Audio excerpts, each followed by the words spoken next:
ini saya akan menyampaikan materi pertemuan 6 yang berjudul tentang logic dan learning method. Jadi, atau yang biasa dikenal dalam bahasa Indonesia, nanti pada kecerdasan buatan kita harus mengenal yang namanya logika. Ya. Logika itu kan dia hanya mengenal dua kemungkinan, benar atau salah. Nah, jadi tidak ada nanti logika dalam kecerdasan buatan itu agak-agak benar atau agak-agak salah. Beda ya. Kalau di manusia mungkin kita ada, oh mungkin agak benar, oh agak lumayan benar, lumayan salah. Nah itu nggak ada kalau dalam logika pada kecerdasan buatan. Atau logika pada komputer itu hanya dua, benar atau salah. Atau true or false. Ya. Dan yang akan kita pelajari juga learning methodnya, bagaimana pembelajarannya atau metode pembelajarannya ya.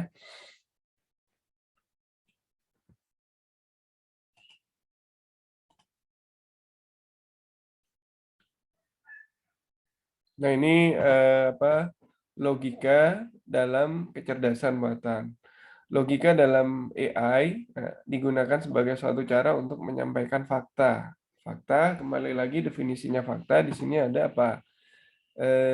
Kejadian yang sudah terjadi benar ya adanya gitu ya. Beda dengan opini atau beda dengan pendapat. Itu lawan dari fakta. Jadi kalau Anda ditanya fakta, berarti itu sudah pasti benar ya, karena sudah terjadi gitu ya. Penyajian logika secara formal diperlukan karena akan menjadi suatu cara yang sangat disarankan untuk menurunkan atau menjabarkan pengetahuan baru. Jadi nanti kita bagaimana menampilkan logika untuk mendapatkan sebuah kesimpulan. Ya. Secara benarnya kayak apa sehingga bisa menjawab ya. Dengan logika formal kita dapat menyimpulkan bahwa suatu pernyataan baru adalah benar dengan membuktikan bahwa pernyataan itu diturunkan dari pernyataan-pernyataan lain yang sudah diketahui kebenarannya. Jadi kita nanti menurunkan pernyataan itu dari pernyataan lain yang sudah diketahui kebenarannya. Atau kita menurunkan itu dari fakta. Nah, tadi fakta kembali lagi, fakta itu kebenaran ya, atau pernyataan yang sudah dianggap benar, itu fakta. Beda dengan opini. Kalau opini misalnya gini, menurut saya sebentar lagi akan turun hujan. Nah itu opini kan, belum tahu hujan apa enggak. Nah itu namanya opini. Beda dengan seperti ini, matahari terbit dari timur, itu fakta. Karena tiap hari kita tahu matahari itu terbit dari timur dan terbenam pada di sebelah barat. Nah itu fakta, bukan opini ya. Bedakan antara fakta dengan opini. Nah, nanti kita belajar itu fakta. Tadi contoh definisi dan contoh dari fakta ya. Nah, ini adalah contoh dari fakta ya. Contoh menggunakan kebenaran jika dan maka. Mungkin kalau yang pernah belajar matematika dulu ada yang namanya kondisi-kondisi yang harus kita ketahui ya. Ada tabel-tabel kebenaran, ada tabel logika ya, ada and, ada or, ada maka, jika dan hanya jika, ya, dan ada negasi. Nanti kita pelajari ya. Contoh misalnya, jika matahari terbit dari timur, nah itu kan benar ya fakta, maka tidak mungkin matahari terbit dari barat. Jadi benar ya. Ini menggunakan kondisi jika maka. Nah, jadi pernyataan pertama saya kasih nama, saya simbolkan dengan variabel P. Contoh ini, matahari terbit dari timur, itu P. Tidak mungkin matahari terbit dari barat, itu Q. Nah,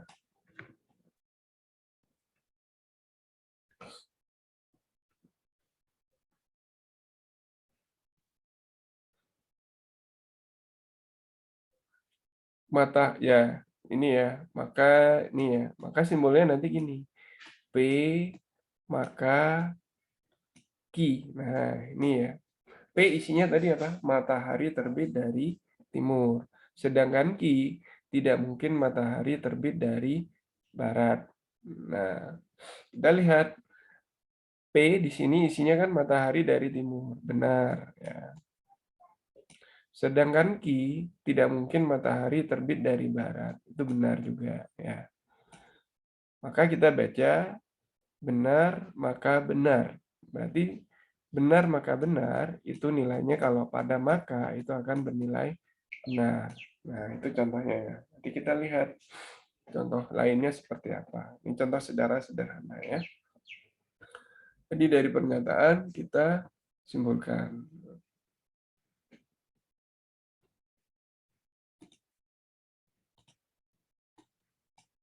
Sebentar dulu. Oke, saya lanjutkan ya. Nah, itu contohnya ya. Terus,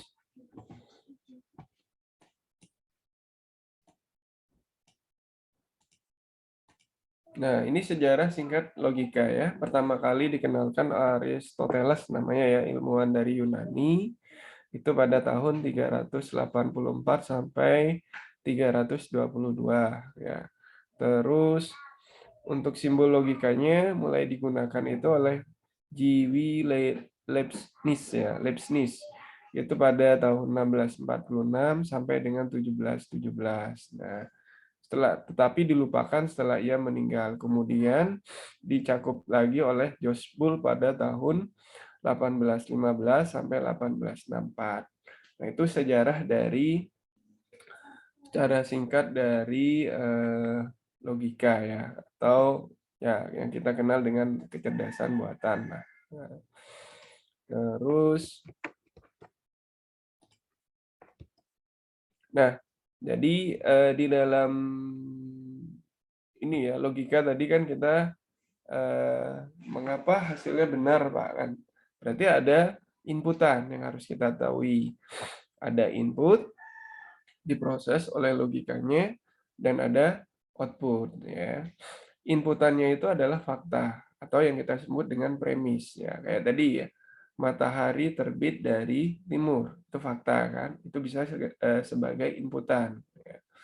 Yang kedua, tidak benar matahari terbit dari barat. Itu fakta ya. Itu juga dinamakan fakta. Itu inputan diproses oleh logika ya. Ketika kita menggunakan operator maka ya, jika matahari terbit dari timur, maka tidak benar matahari terbit dari barat. Maka hasilnya itu adalah benar kan tadi outputnya. Atau yang kita sebut dengan inferensi atau konklusi. Atau kata lainnya adalah kesimpulan. Ya. Benar maka benar, kesimpulannya adalah benar. Ya. Nanti kita lihat lagi lebih detail seperti apa. Contoh sederhana kayak tadi ya, kalau kita pakai operator maka, jika benar maka benar, nah itu maka outputnya benar. Jadi kita punya input, inputnya itu bisa divariabelkan tadi ya, P atau Q. Pernyataan pertama saya variabelkan dengan P, pernyataan kedua saya variabelkan dengan Q. Kalau ada 3 Pak, tambah lagi misalnya pernyataan R. Sehingga apa? Kalau digabungkan nanti outputnya apa? Dari ketiga input itu diproses. Ya, kita lihat prosesnya itu menggunakan operator apa? And, or, and, apakah maka. Nah, itu beda-beda nanti outputnya ya. Nah, itu yang harus kita pelajari nanti. Jadi yang perlu Anda ketahui konsepnya adalah ada inputan, ada proses, ada output. Ya. Inputannya lebih dari 1, minimal 2. Boleh lebih dari 2, bisa 3, 4, dan seterusnya. Outputnya cuma 1. Nah, hati-hati ya. Inputannya lebih dari 1, outputnya cuma 1. Pengertian logika. Logika adalah, di sini diartikan, ya,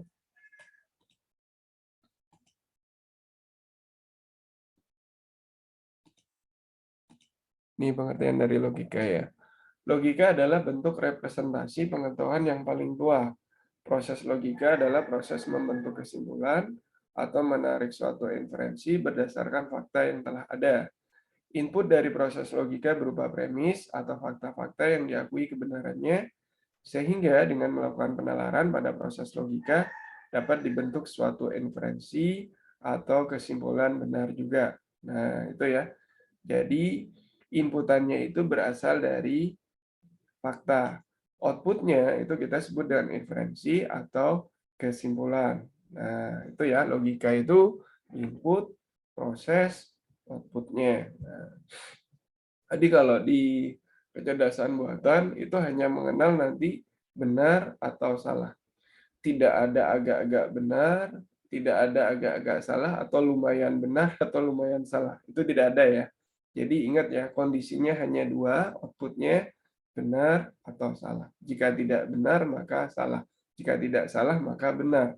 Cuma dua itu. Ya.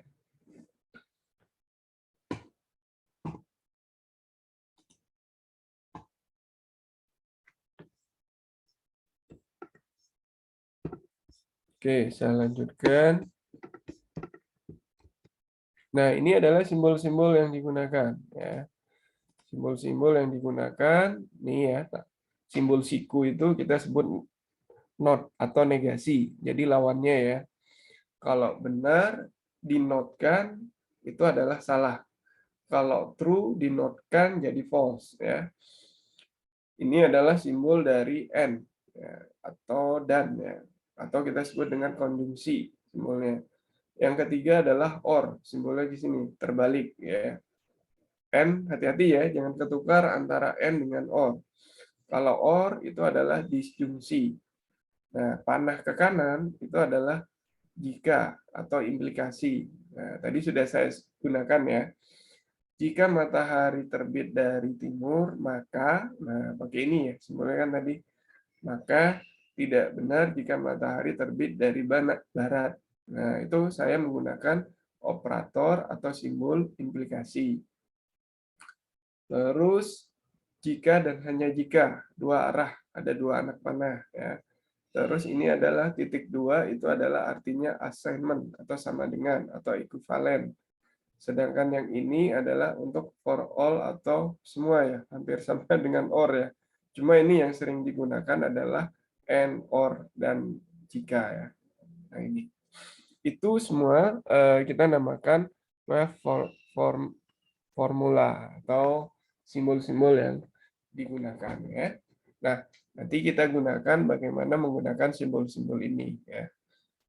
Jadi tolong pahami dulu arti dan masing-masing simbol itu memiliki arti dan makna masing-masingnya. Jangan sampai salah mengartikan ya. Negasi juga ada yang menyimpulkannya seperti ini. Contoh negasi P. Nah, ini negasi P. Ada juga membuat simbolnya kayak gini. Ini negasi. Ya. Terus nah ini contohnya, contoh penyajiannya kayak gini. It is raining ya, raining ya. Berarti ini adalah raining. It is sunny ya, itu adalah sunny. It is raining, then it's not sunny.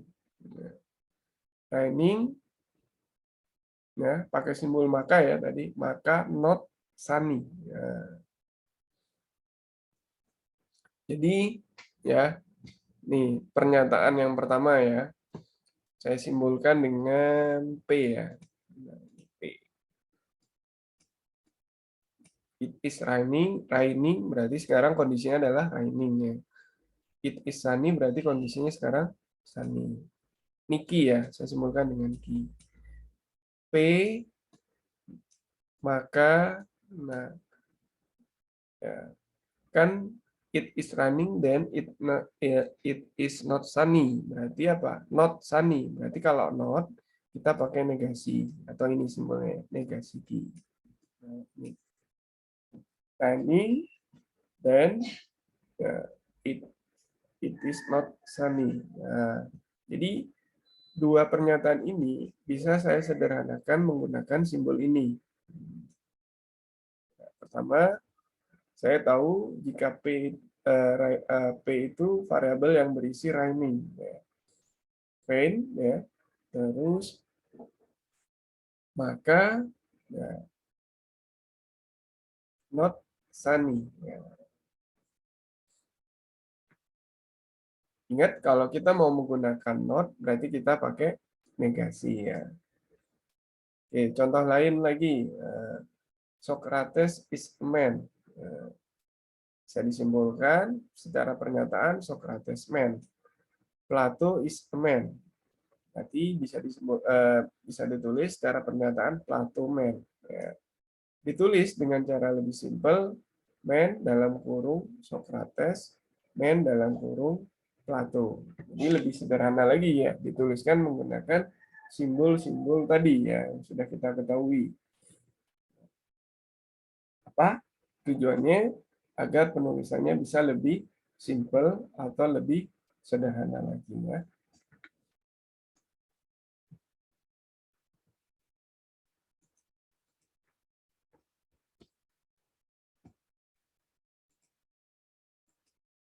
Nah, ini contoh tabel kebenaran. Kelihatan ya di kalian ya. Saya punya dua pernyataan, yaitu pernyataan P dan pernyataan Q. Nah, pernyataannya adalah T itu adalah sama dengan true, atau kalau dalam bahasa Indonesia itu adalah benar, sedangkan F itu adalah false, atau dalam bahasa Indonesia salah. Atau juga ada yang menyimpulkan jika apa true itu sama dengan 1 nilainya, sedangkan false itu nilainya sama dengan 0.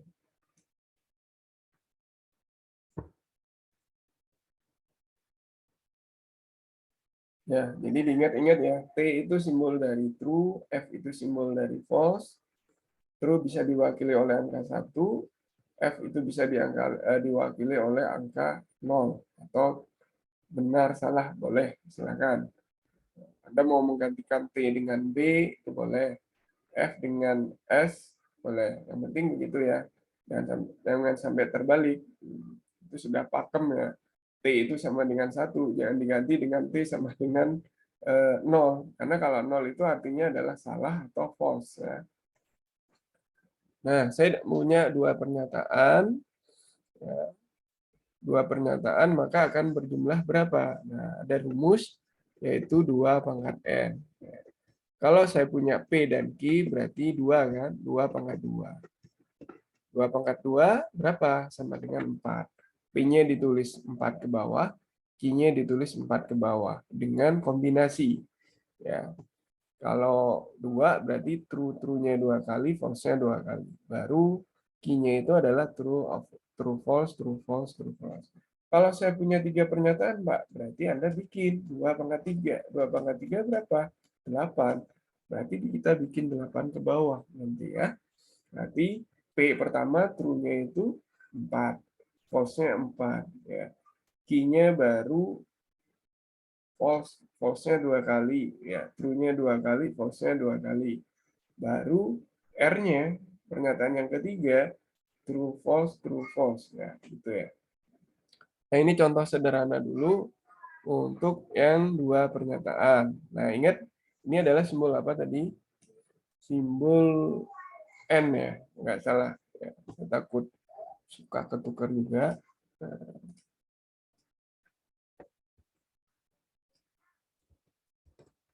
N, benar ya. Ini simbol N. Nah, silakan dicatat ya. Simbol N itu outputnya akan bernilai benar jika semua pernyataannya bernilai benar. Nah, silakan catat. Simbol N, ya, output dari N, ya, output dari operator N itu akan bernilai benar jika semua inputannya atau semua masukannya itu adalah bernilai benar. Contoh nih, saya cara bacanya true and true, nilainya benar ya. True ya and false. Nah, karena dia benar dan salah, berarti hasilnya salah gitu ya. False and true, karena ada false-nya menjadi salah kan? False and false menjadi false. Ya, dia akan bernilai benar jika apa? Kedua pernyataannya bernilai benar atau semua masukannya bernilai benar. Nah, itu N. Itu ya, tolong dipegang filosofi dari N. Beda dengan OR. Kalau OR ya dia akan outputnya OR ya, or outputnya akan bernilai apa? Benar jika salah satunya benar. Salah satunya benar. Contoh kalau or, ya, ini misalnya saya ganti dengan or ya, P or Q, maka true or true tetap true ya mesti ya. Terus true or false, nah dia kan salah satu aja bernilai benar, maka dia tetap bernilai benar. False or true, maka dia akan bernilai true. Nah, false or false, berarti dia akan bernilai false. Nah, dia kebalikan dari and ya, kalau or. Nah, terus yang ketiga, yaitu negasi P atau not. Berarti kita lihat dulu P-nya. P-nya nilainya tadi apa? True, true, false, false. Berarti kalau dinegasikan atau menjadi not, jika Anda lihat di sini, ya, saya hubungkan ya, T dinotkan menjadi F ya nih. T dinotkan juga menjadi F. F dinotkan menjadi apa? True. F dinotkan juga menjadi true. Nah, tinggal dibalik aja ya. Kalau true dinotkan jadi false, sedangkan false jika dinotkan menjadi true. Nah, oke. Lanjut, ini or ya tadi ya. Nah, negasi P or key. Nanti kita lihat nilai ini, negasi P dengan key ini. Nah, false or true. False or true di sini ya. Nah, salah satu bernilai benar, maka dia akan bernilai benar, true ya. Terus false or false. Nah, dia nilainya apa? False ya. Karena benar salah atau salah kan? Hasilnya salah. Terus true dengan key ya tadi. True or true. Maka nilainya true ya. Terus ini negasi ini. True or nih, true or false. Nilainya true ya betul. Jadi itu ya or ya, filosofinya or. Dia outputnya akan bernilai benar jika salah satu inputannya bernilai benar. Jika semuanya benar, sudah pasti benar.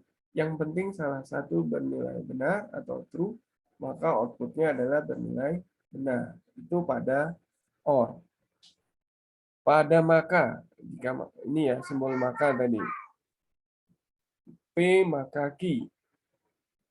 Oke, saya hapus dulu biar enak. P maka Q. Ini nilai P-nya, ini nilai Q. Silakan Anda catat operator output dari maka itu akan bernilai salah jika apa?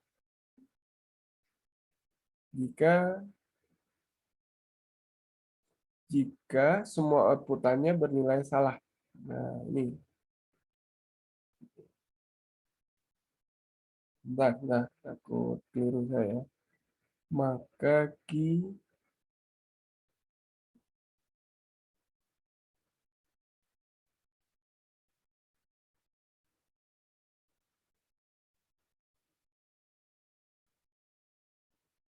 nah, sorry. Maka ya, operator maka ini outputnya akan bernilai salah.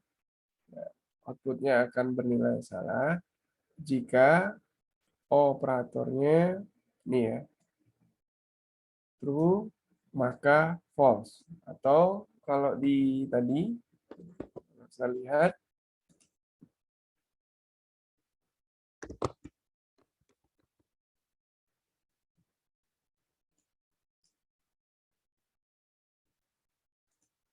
ini ya untuk negasi maka ya tadi ya. Nah, implikasi hanya bernilai salah jika antecedennya atau P-nya bernilai benar dan konsekuennya bernilai salah. Nah, benar ya tadi ya pernyataan saya.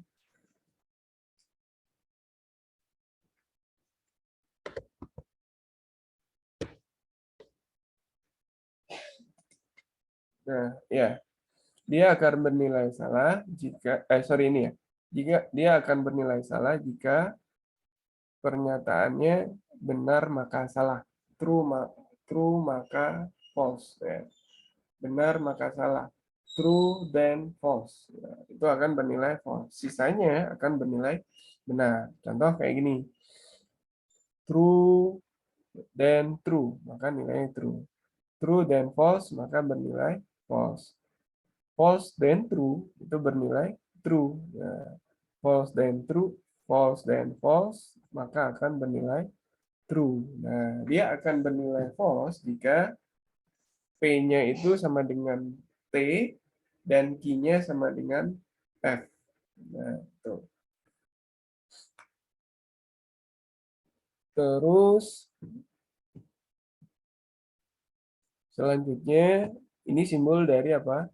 Jika dan hanya jika. Ya, oke, ini ya. Jika dan hanya jika ya.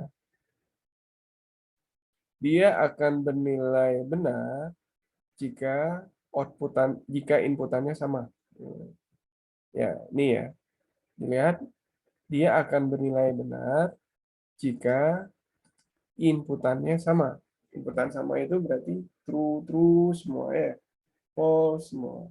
Benar semua. Salah semua. Nah, itu akan bernilai benar jika kita menggunakan operator jika dan hanya jika. Contoh, nih ya, saya simpulkan. Nih ya, true jika dan hanya jika true, maka nilainya true kan. True jika dan hanya jika false, maka nilainya false. Karena apa? Tidak sama ya kan? True, false. Terus false jika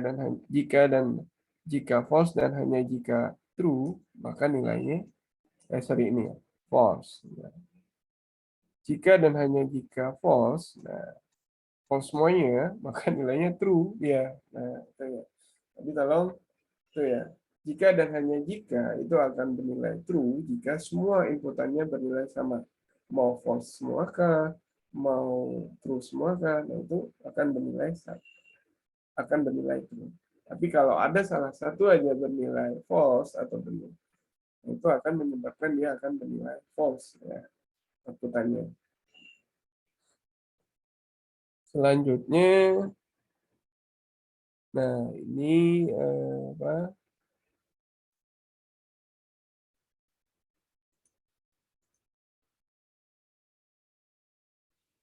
Nih, negasi P or Q ekuivalen dengan P maka Q. Nah, kita lihat ya, yang saya ambil berarti yang ini ya tadi. Ini, nilai ini diekivalenkan dengan P maka Q.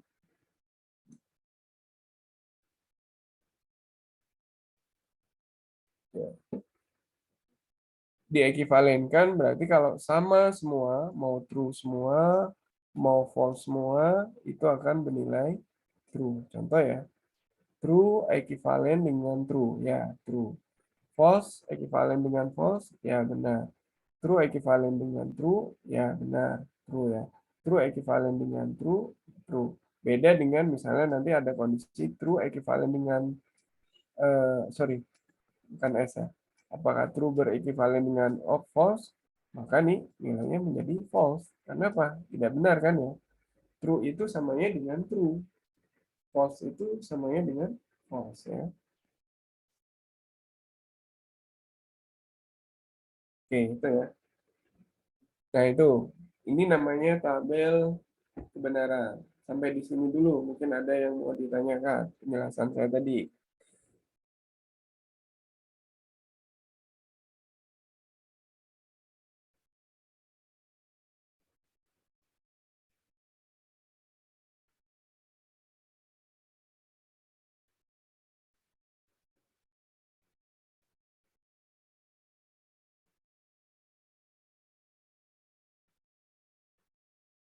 Oke, kalau tidak ada, saya lanjutkan pada learning method. Ya.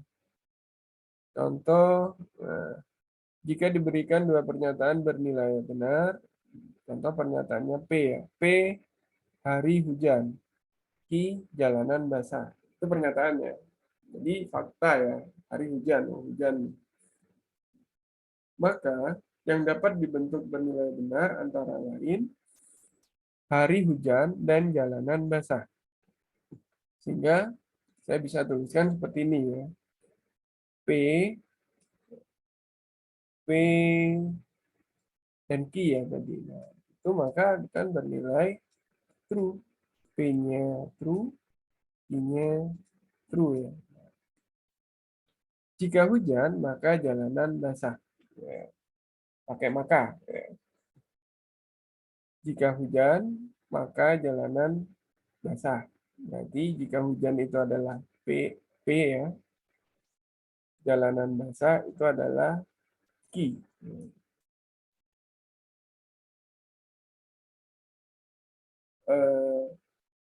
N apa sorry? Benar maka nilainya benar. Ya. Jika tidak hujan, maka jalanan basah. Nah ini jika maka pakai simbolnya ini tadi ya. Jalanan basah jika dan hanya jika ini ya jika dan hanya jika sorry ini masih menggunakan maka ya. Maka di sini jika tidak hujan ya, not P ya, jika tidak hujan kan P-nya hujan ya berarti kalau tidak hujan berarti not P ya. Maka jalanan basah berarti Q ya.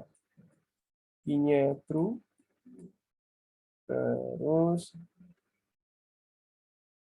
ininya juga true maka akan bernilai true ya atau benar. Nah, itu caranya. Jalanan basah P ya. Jika dan hanya jika hujan Q ya. P-nya benar, Q-nya juga benar, maka akan bernilai true. Dan pernyataan berikut akan bernilai salah. Nah, ya. Jika hujan P, maka jalanan tidak basah. Jalanan tidak basah. Q-nya ini bernilai true, Q-nya bernilai false. Maka akan menyebabkan nilainya adalah nanti false atau salah.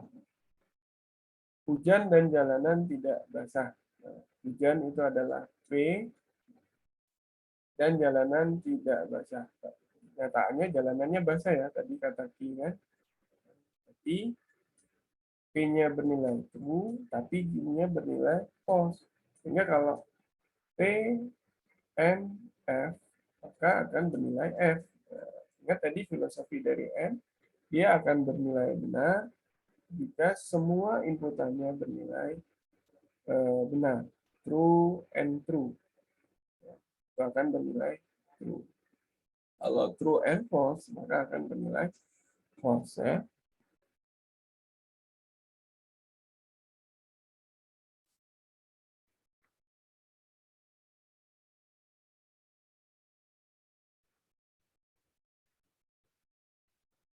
Nih, tadi learning method, learning machine ya, adalah suatu aplikasi dalam machine learning ya, atau kita sebut dengan machine learning, yaitu suatu aplikasi dalam AI yang memiliki kemampuan beradaptasi dengan dunia luar dan dapat memanfaatkan informasi dari dunia luar untuk menambah pengetahuan dan meningkatkan kemampuannya.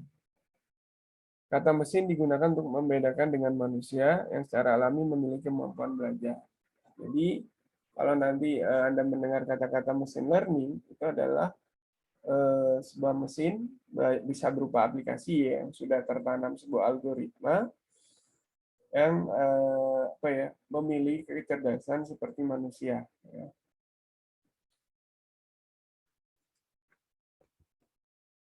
Nah, ini adalah role learning-nya. Metode learning ini menggunakan hasil penelusuran atau hasil perhitungan sebelumnya yang tersimpan dalam cache memori komputer untuk menentukan strategi ke langkah berikutnya. Jadi tidak masih disimpan pada cache ya, tidak disimpan pada hard disk. Metode ini memiliki kemampuan mengorganisir menyimpan informasi role learning ya, adalah lebih cepat mengambil nilai yang sudah tersimpan daripada menghitung ulang. Jadi, data yang sudah ada itu disimpan di memori, suatu saat ketika butuh tinggal diambil tanpa menghitung ulang. Nah, kalau menghitung ulang berarti ada waktu yang muncul lagi ya. Dua, generalisasi. Hal ini akan mencegah terlalu besarnya informasi atau nilai yang disimpan ya. Learning by taking advice. Metode learning ini menggunakan advice tingkat tinggi untuk menghasilkan suatu aturan operasional. Advice mana yang akan digunakan, sekian banyak yang ada di proses atau dipilih menggunakan operator-operator seperti analisis kasus, pencocokan, dan sebagainya. Ya. Learning from example. Ya. Di metode ini menggunakan semua contoh dari kasus-kasus yang pernah diselesaikan atau data contoh yang dimasukkan ke sistem. Hal terpenting dari metode ini adalah klasifikasi untuk memilih atau mengklasifikasikan contoh menjadi contoh positif dan contoh negatif. Jadi nanti ketika kita belajar machine learning itu ada dua bentuk pengelompokan, klasifikasi dan clustering ya. Klasifikasi itu pengelompokan objek yang sudah diketahui labelnya menggunakan beberapa algoritma. Salah satunya menggunakan SVM nanti kalau Anda belajar ya, menggunakan support vector machine ya. Metode ini ya, untuk yang selanjutnya learning in problem solving. Metode ini berusaha untuk memperbaiki pemecahan masalah dari pemecahan masalah yang sudah ada atau sudah pernah diaplikasikan atau diterapkan. Metode ini menggunakan solusi dari contoh masalah sebagai masukan dan akan menghasilkan penemuan cara baru untuk menyelesaikan masalah secara lebih efisien. Cara lebih efisien maksudnya di sini adalah lebih cepat dari segi waktu ya. Terus metode ini menggunakan heuristic set ya. Heuristic set seperti generalisasi atau kesimpulan, learning berdasarkan penjelasan dan pertimbangan yang menyeluruh. Terus discovery. Metode ini berusaha untuk menemukan pengetahuan-pengetahuan baru yang belum terungkap sebelumnya. Metode ini berusaha menggunakan heuristic set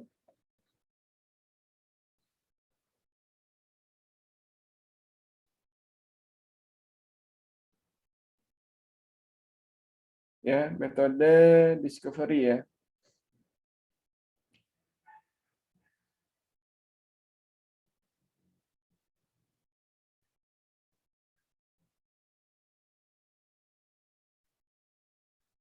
Oke, itu untuk yang discovery ya.